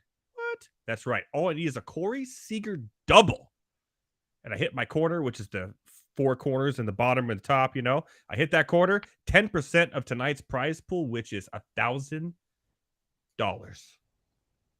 That's $100 for a $1 bingo card. What? That's right. RivalFantasy.com. Join rival.com/alarm and go ahead and get your up to $200 deposit match. 200 bingo cards, people. I could a double from Corey Seager. We're in the 4th inning. That's completely possible right now. 10% of the prize pool, which is over $1,000. Come on, $1 to win 100? Please. Every day at Rival Fantasy. That's join rival.com/alarm. Up to $200 deposit. Plus, your first bingo card's free. There you go. Matthew Selz. Thank you so much for joining us for that wonderful rendition of Heavy T's game. How did you enjoy it? I thought it was fun. Be honest. True. Not true. I thought it was fun. Wish a little bit more prepared. That's how I kind of felt. Like I was off by. I was irritated. I was off by one on. I flipped the Rams and Niners Super Bowl losers, so that was irritating. I did better on the NBA MVPs than I thought I would. To be perfectly, I kept on talking myself out of the right answer. Yes, you did. That was my You gave me the right answer like 3 times, so I appreciate it. Well, hey, it's always a pleasure having you on. Now that the game show is out of the way, we can talk a little MLB because a lot of people right now, yes, the MLB trade deadline is over and behind us, but fantasy trade deadlines are like this week, like Thursday, like this weekend. So I've gotten a lot of really interesting trade questions I want to ask you about.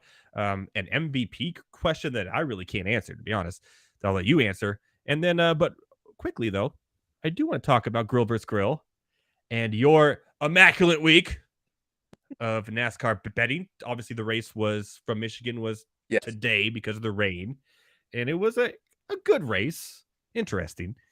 Thoughts on the NASCAR race today before we go to 2 straight weeks of road courses? First of all, Chris Buescher should never invite his wife to a race again because his only 3 wins are when his wife doesn't show up. So, as much as he may love her and miss her being there for his career and winning streak, she needs to not come. Apparently, I like how he said that in the interview. He's like, "Yeah, well, my wife couldn't come out to this one either, and I want to see." And he's like, "The last 3, your wife hasn't come," and you could see like his crew chief in that going, yeah, you could see the thought process after. By the way, apparently Richmond is a track that should comp to Michigan now because that's 2 years in a row where the Michigan winner is won at Richmond. Kevin Harvick won at Michigan last year and then won at Richmond, and Buescher won last week at Richmond and now won this week at Michigan, which very odd. They're not similar tracks at all. But one of them 2 miles and high banked, and the other one's 3/4 of a mile and practically flat. So, I thought it was a pretty good race. I think the tire issue is kind of a thing still. Yeah, we saw some tires just like I'm pretty sure Rick Bowman Hendrick was didn't just like out of enjoy- nowhere. I don't think Rick Hendrick enjoyed that race at all. With Chase and Bowman and all 2 days of it. Yeah. And then Larson almost got loose and didn't have a very good finish. Yeah. I thought it was a pretty good race. I thought you could pass for the lead. You could run guys in different lanes. I thought it was a very fun Michigan race. Okay, I have some NASCAR questions for you. Real quick before we go into baseball and prospects, I know people want to know what we have to say about these trades. But does Chase Elliott make the playoffs this year? It's getting harder and harder to think that he does. He needed a good points week this week to do it, and he did not get one. Yes, there are 2 road races coming up, but he has not won in the last 9 road races that have been run. He hasn't even finished like runner-up in most of them. I don't know that he makes the playoffs. I don't think so either, man. I'm with you. I think he has to go to Daytona and need a win. The playoffs.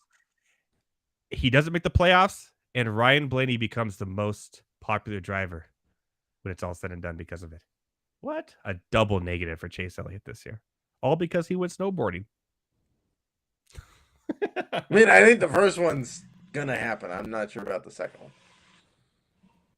All right, I'm going to be quick with this one. Noah Gregson's suspension. Agree or disagree? Just give me an answer. We don't have to go into detail. Agree. Okay. Do you not agree?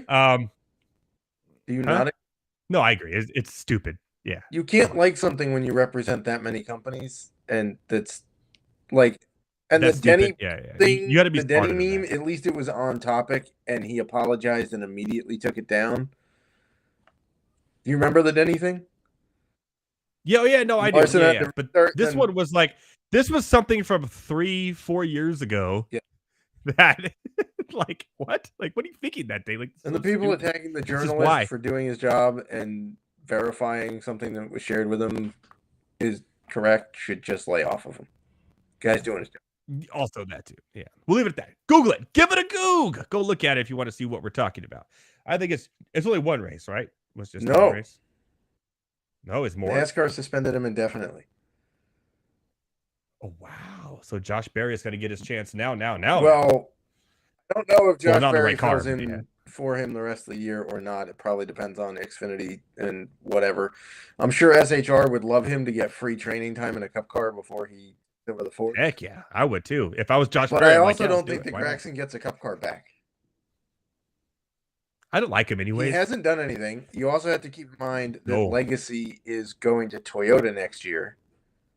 And who are two people in Toyota? Bubba Wallace and Michael Jordan. We'll leave it at that.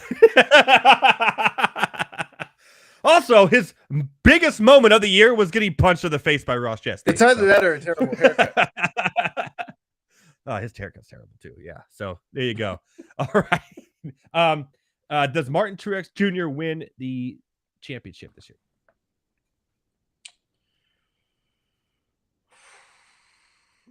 It's been the fastest car for about a month and a half. It's pretty good. I mean, it's hard to think of somebody you can argue solidly in favor of over Truex, so I'll go with Truex. I still kind of like Byron, kind of sneaking in that top 4. Yeah, he won Phoenix earlier this year. You know what? Secretly, you know what? It could be an upset. Watch out for Busher. You know what track is comparable to Phoenix? Richmond. You know who just dominated at Richmond? Busher. He's got 2 wins. He's making it. He's free and clear. Like RFK Racing wins a championship this year with Chris Busher. I'm sorry, with Christopher I'm not Busher. saying they do, but I'm saying if you're the betting kind, I'd put like a half a unit down on Busher to win the championship right now. He's going off at 45-1. Oh yeah, that's probably actually a good. Take a shot. And even the interview with Brad Keselowski after was like, yeah, I kind of suck now. So he's going to put everything he has into that car now. So I kind of do like that because Brad is an ex-champion. Yes, he is. So why not? As an owner this early, I think he's going to like kind of step back and kind of put all of his knowledge from his car and the crews into his to get Christopher. But I can see that. That's a good bet. I like it. And obviously all your bets are, they win all the time. So there you go, people. Free NASCAR bets. Just take them. We don't say unit on the show. We say half of what you would normally spend on a bet. Okay. Well, that's what I mean by a unit is what you normally spend on a bet. All right, let's move on to baseball prospects. You just recently updated your prospect list on fantasyalarm.com. By the way, come on. The best MLB prospect list in the business. It is literally won me a dynasty league or 2 just by using it and getting people like Gunnar Henderson when he was nobody. Quinn Priester when he was nobody. It's a great list. And you were the only one who had Ellie De La Cruz #1 this year at the beginning of the season. Look how that panned out. Jeez. I also had Carroll #1 at the end of last year. I had Gunnar Henderson, or I had Adley Rutschman #1. You had Rutschman #1, and then Henderson, and then Ellie. Yeah, and I had Corbin Carroll somewhere in there too. Yeah, Corbin Carroll's a unicorn, man. It's crazy. Obviously, Corbin Carroll is the favorite to win the NL Rookie of the Year, and it's not even close. He has that on lockdown. Yep. Right? AL Rookie of the Year, however, is a little up in the air. For a while, it was like going to be Josh Young no matter what, but he's hurt. He's toast. So who wins AL Rookie of the Year? That's a tough question. It is a very. I mean, I think if Gunnar closes with a good last 6 weeks, yeah, maybe. I think it's really wide open in the AL, to be perfectly honest. There's a couple pitchers that could be in the mix too. There are a few. Now, can you name every AL Rookie of the Year in reverse order, starting from the scouting? Go Julio Rodriguez last year, but that's an easy one. No. MVT just rolled over in his grave. Gunnar is first now in odds. It was Young for a long time. Now it is Gunnar Henderson is first in odds. It's kind of by default now, right?